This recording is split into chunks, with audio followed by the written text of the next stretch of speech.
nobody's here, nobody's watching, unless you're watching later. Like if you're in a situation Mm. where you are not watching us live and you're watching us later, then thank you for watching. We appreciate. I mean, Yeah, yeah. you may be the only people to see this because It, nobody else is watching us right now because we're that's live. right. We're live. This this is the one. This is the honest truth. You're never going to get more honest truth than what you get out of these first few moments when there's nobody else Ooh. watching on the stream. It's such a sticky situation. It's sticky Hmm. because when you start a live broadcast, Yeah. you're I mean nobody even knows. I mean maybe some people know. Maybe they're waiting around. Maybe you put a cool little fancy musical interlude at the beginning saying, hey, we're Yeah. streaming soon, Oh yeah, hey, yeah. hey, we're streaming soon. But we didn't do that. We didn't do Uh, that. we didn't It's do like any of that. it's like when we're coming to you live uh, with something pre-written maybe or something not pre-written, and then we get into well, let's stop the music. Let's stop the music. Let's talk about some reactions. We're gonna react. We're reacting. Like this every action has an opposite reaction. Mm, And tonight we're reacting to Promortyus, the seventh episode in season 4 of Rick and Morty. that's right. Definitely wouldn't want to get that bit wrong. And now we have some friends joining us from across the internet, and hanging out with us. So we want to know, what did you think about the episode? Did you watch it live? Did you love it? Did you hate it? What did you like? What did you not like? Drop that information. Drop that down in the chat. We're here for you. We're here to talk. We're here to hang. Share our thoughts on the episode. Brandon, any hot takes? Any fresh?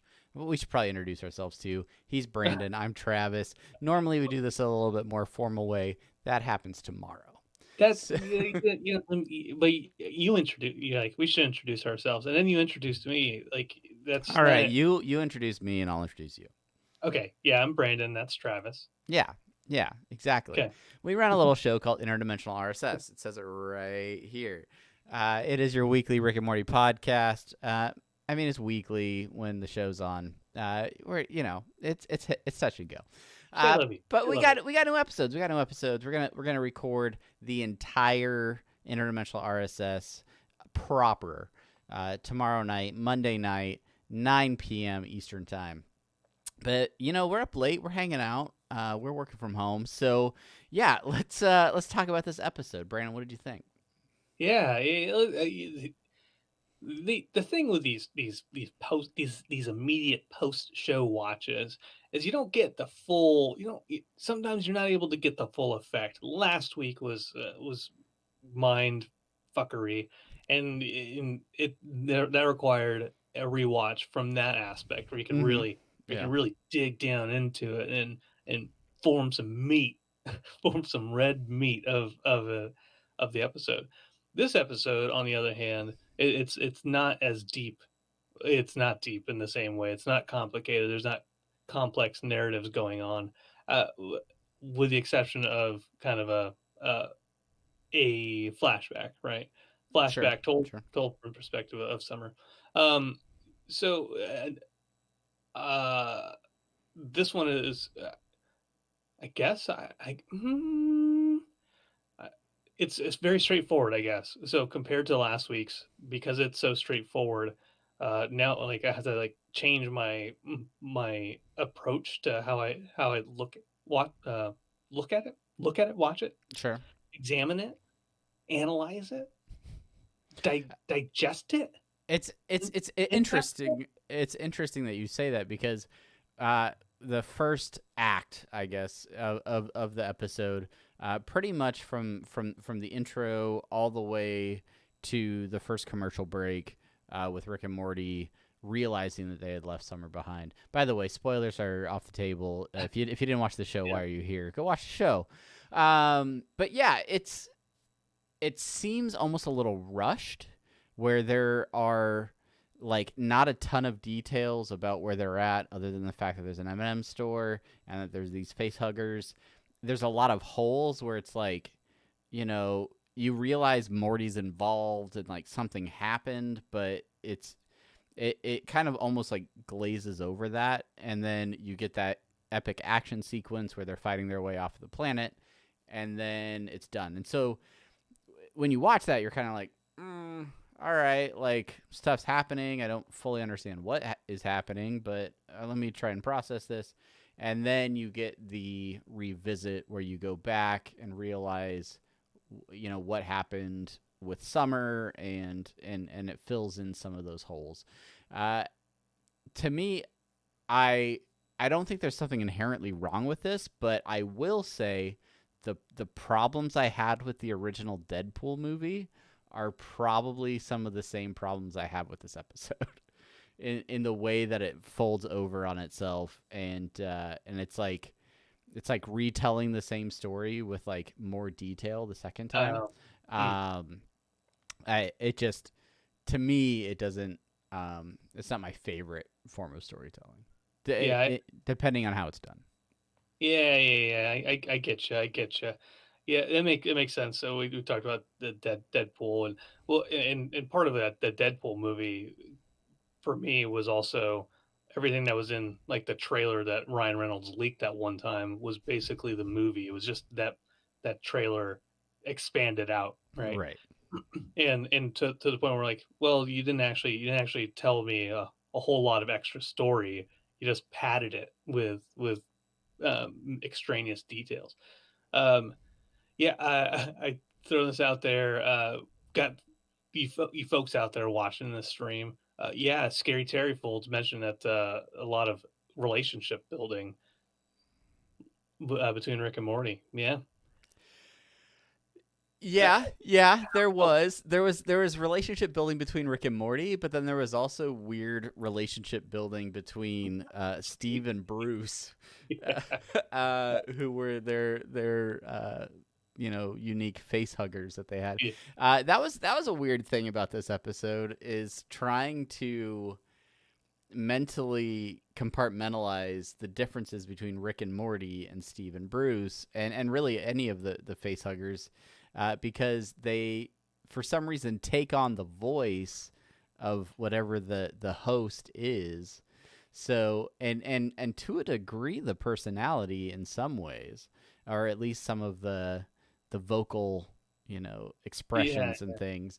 But then at the same time, you realize they have like unique personalities and perspectives of their own. So yeah. that was a weird twist that I did catch myself trying to like, okay, oh no, this isn't actually Morty talking. Yeah, This is this is okay. This is okay. It's Royland talking to each other, uh, yeah, as an alien. And then the other thing to that I was like, okay, it's also Summer telling a story about just filling in the gaps, right? Because she's narrating the uh, the flashback. So she wasn't there. She couldn't have known, but everybody knew that they were a thing. yeah. She had to fill in some gaps. Yeah, D Squeeze mentioning that you felt feeling bad about them getting shot, the face huggers, right? Bruce, Bruce and Steve. Uh, I don't think you're alone. Like I kind of felt bad for him, and I think uh, upon rewatch, I think I might feel worse for the aliens, right? Because they were convinced to advance and better themselves, industrial or alien, pick one and they they have a tower that says Glorzo for peace or whatever, right? Yeah, Glorzo's piece or something. Yeah. Like they were just trying to be peaceful, and then Rick and Morty just 9/11 Pearl Harbor them. Almost 9/11. All right, they went the high road on the 9/11. Pearl Harbor, whatever. It's Yeah, yeah. apparently, 80 years is the is the barrier on that national tragedy. But yeah, all right. Well, I mean, keep the thoughts flowing in the chat. Couple other things. Uh, feeling, I'm feeling real spoken to in some of these episodes, especially when there are lines like, everyone pretend podcasting isn't boring. Um, I mean, come at me, bro. Let's go, guys. There have been several references to podcasting in this season. It's interesting to see. I mean, I don't know if everybody knows, but most people know Dan Harmon had a pretty successful podcast for a very long time. So I don't know if these are references to him ending Harmontown and things like that, but interesting digs. Also, Summer's a toothpicker now, so it's who she is. Yeah, I dug that the the answer to defeating aliens is just having a toothpick out. It's subtle. Honestly, that was one of my favorite gags upon first watching, and we'll see if that changes tomorrow when I watch it a few more times. But yeah, just all the aliens keep trying to jump on her face and just impaling themselves on her little toothpick. Uh, yeah, I don't know. I thought it was pretty good. Yeah, yeah, yeah. On the back on the podcast, but yeah, I mean, I, I've there's a lot of anti-podcast sentiment Yeah, out there, right? And there's we've all heard it. It's the easy joke. Um, kind of like the Alzheimer's joke at the end. I go to sleep, Justin. uh, the Alzheimer's joke. Do you have Alzheimer's? Do you have Alzheimer's? Do you Do you have have Alzheimer's? Yeah. Alzheimer's? On Reddit, there's a 30 response. Oh, To that it's just that over and over again. yeah, yeah. Yeah, that sounds a lot like Reddit. Also, that gag at the end where they thought that they were about to explode with parasite eggs, and they're freaking out, and then they basically just crap on the floor. Got Swifty. Is that It's pretty solid. I mean, I thought that was pretty funny. And Beth's response of just like, you guys are gross. You have to clean this up. Uh, Philip Mark says that was one of his favorite parts of the episode as well. all right, all right. Let's see. Over on Reddit, this week's Reddit. Thank you, Trailer Hitch, for the sub. You Oh, are. thanks. I Yeah. told a great story about you last week on the stream actually. So it's great that you're here. We're happy. We're happy to have you. Yes, yes. Pearl harboring as classy a maneuver as an all-time Rick and Morty bit. The what is this? Markster 5, the Chad beekeeper. But then somebody responded, biggest twist, Jerry becoming a Chad. I don't fully get that reference. Fill me in if you know. But I like that they did just a one-off Jerryism with the amateur beekeeping bit, and then following it up at the tail end of the post credits scene. That's What is that character's name? Somebody help I me out. want to fuck your dad.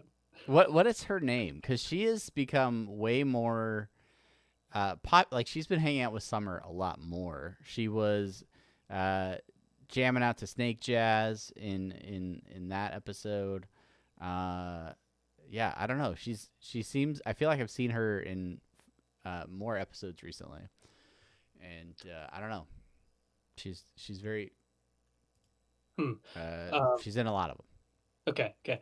D Squeeze, a Chad is a man opposite of a female Karen. Um, there's something in my brain that understands kind of what you said there, but it's 12:20 at night for me. Is that not just a Jerry? Yeah. uh, um, Yeah.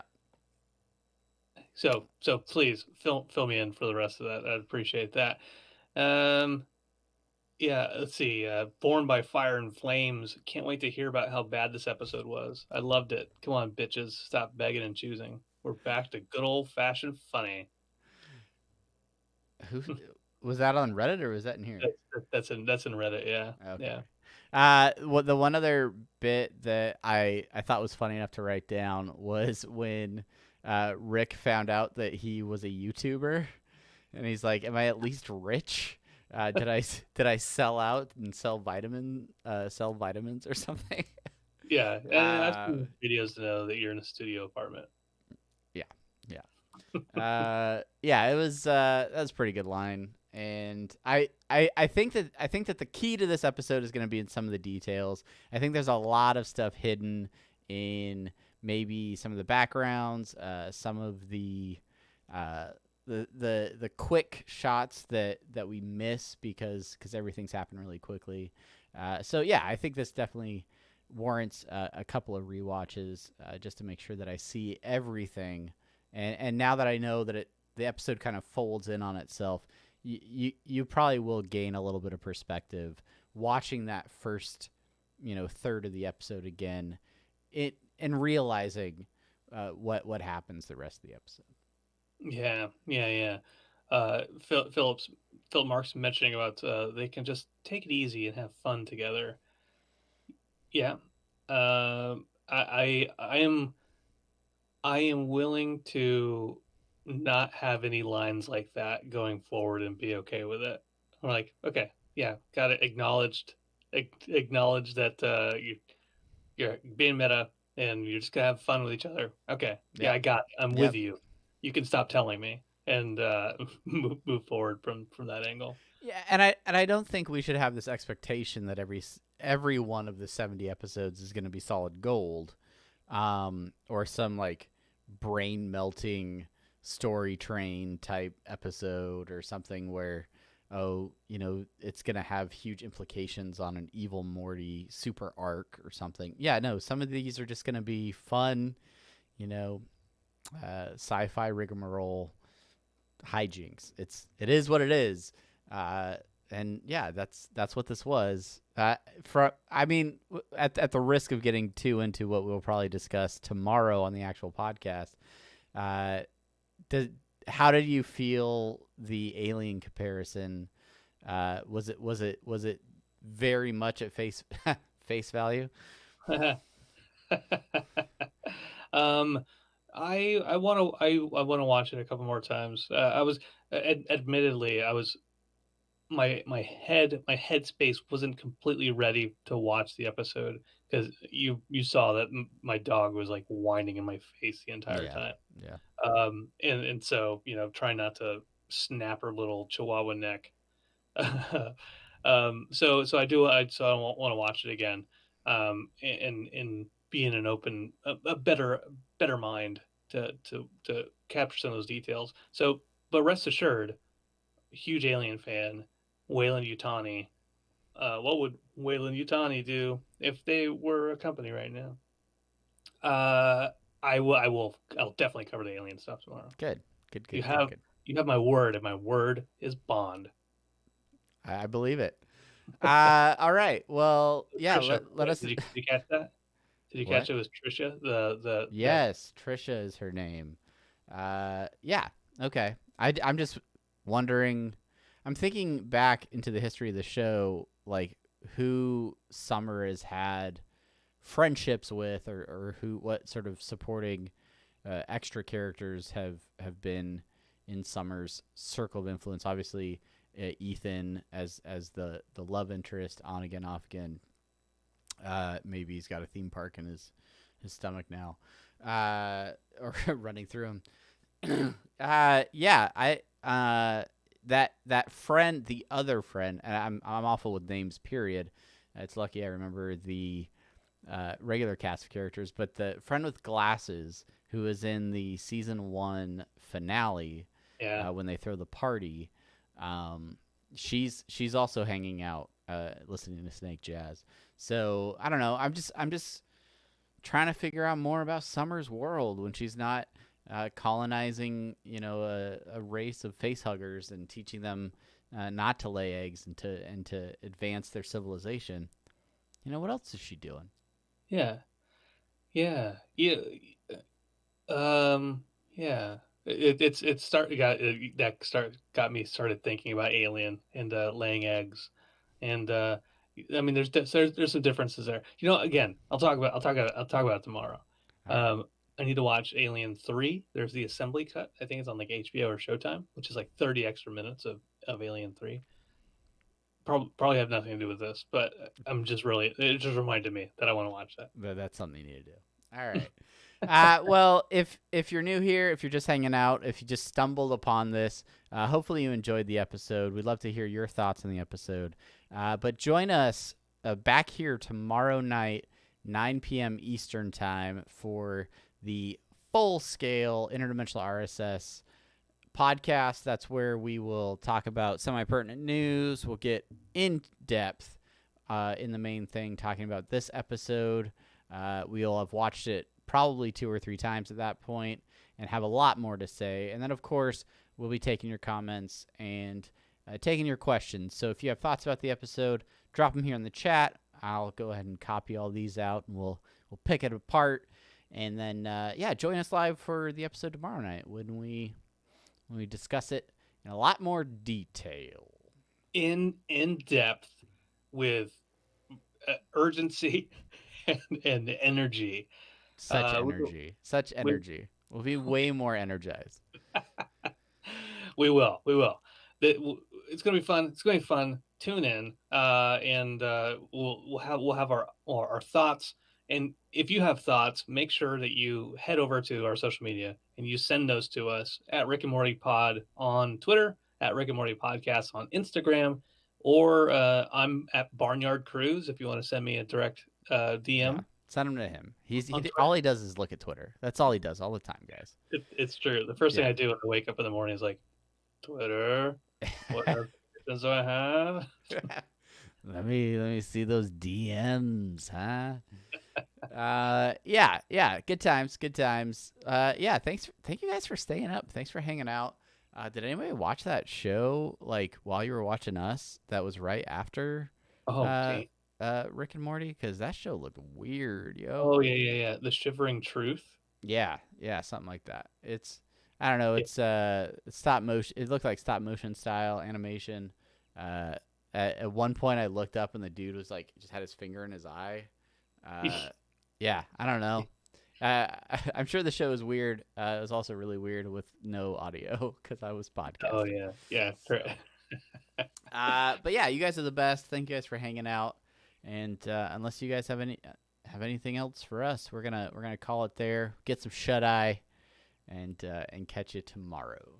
I think that's it. Everybody, have a good night. We'll talk to you tomorrow.